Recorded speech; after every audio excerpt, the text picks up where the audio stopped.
సనాతన నిధి సమర్పించు ఆధ్యాత్మిక కథామాలిక మీకోసం.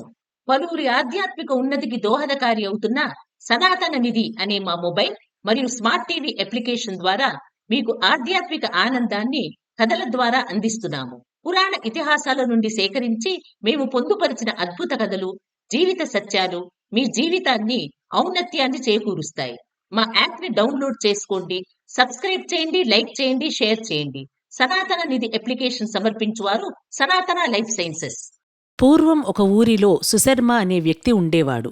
అతడు చాలా పేదవాడు. తినడానికి తిండి కూడా లేక, కుటుంబ భారం మోయలేక చాలా ఇబ్బందులు పడేవాడు. పేదరికం వల్ల అతడికి అనేక చిక్కులు వచ్చాయి.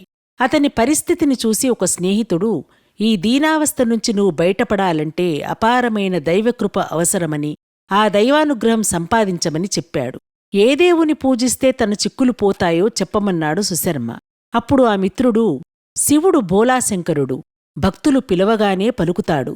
ఎంతోమంది రాక్షసులు చేసిన తపస్సుకే మెచ్చి వరాలిచ్చాడు. అటువంటిది ఆయనను ఆరాధిస్తే మనలను కూడా అనుగ్రహిస్తాడు అని చెప్పి వెళ్ళిపోయాడు. సుశర్మ వెంటనే ఒక శివలింగాన్ని కొనితెచ్చి తన మందిరంలో పెట్టి అభిషేకాలు చేశాడు.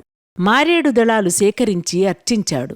ఇలా కొంతకాలం చేసినా కూడా అతని కష్టాలలో ఏమాత్రం మార్పు రాలేదు.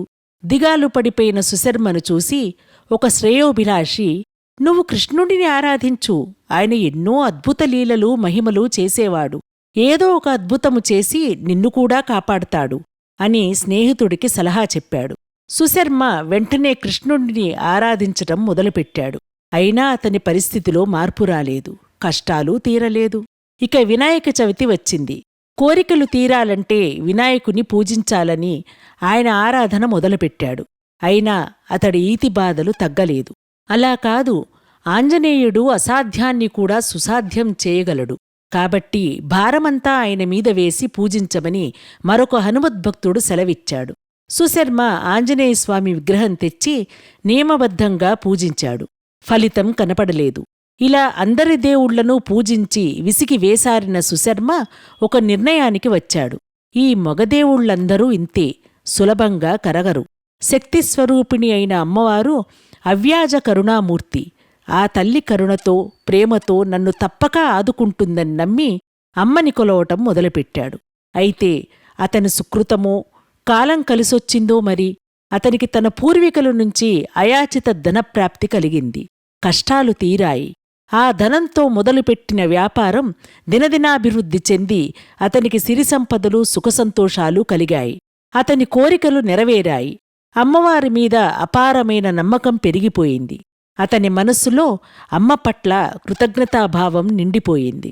ఒకరోజు అమ్మవారి ముందు అతడు వెలిగించి పెట్టిన సాంబ్రాణి ధూపపు పొగ సువాసనలు వెదజల్లుతూ తెరలు తెరలుగా తాను ఇంతకుముందు పూజించిన ఇతర దేవతా విగ్రహాల వైపుకు కూడా వెళ్లటం గమనించాడు.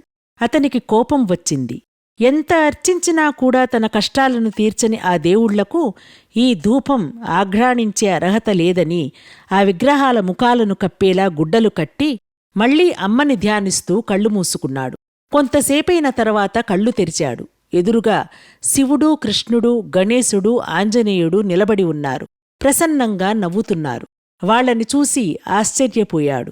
అయితే కొంతసేపటికి తేరుకొని, నేను మిమ్మల్నందర్నీ చాలా కాలం శ్రద్ధగా భక్తితో ఆరాధించాను. నా కష్టాలలో పిలిచినా రాని మీరు ఇప్పుడు ఎందుకు వచ్చారు? ఇప్పుడు నేను మిమ్మల్ని పిలవలేదు కదా, రమ్మనలేదు కదా. పైగా మీమీద కోపంతో మీ ముక్కు నోళ్లను మూసే ఉద్దేశంతో మీ ముఖాలకు గుడ్డలు కూడా కట్టాను అని ఆశ్చర్యంగా ప్రశ్నించాడు సుశర్మ. అప్పుడు శివుడు, నాయనా, అప్పుడు నీవు మమ్మల్ని నిర్జీవమైన విగ్రహాలుగానే భావించావు. ఇప్పుడు మమ్మల్ని సజీవులుగా భావించావు. కనుకనే కదా ధూపమాఘ్రాణించకూడదని ముక్కు నోళ్లకు గుడ్డలు కట్టావు. మేము ఇక్కడ ఉన్నామన్న విశ్వాసం నీలో చూసి దర్శనమిచ్చాం అని చెప్పాడు. తక్కిన వారంతా శివుడు చెప్పింది వింటూ అవునన్నట్లు చిరునవ్వులు చిందించారు. అందరూ అతన్ని ఆశీర్వదించి అంతర్ధానమయ్యారు.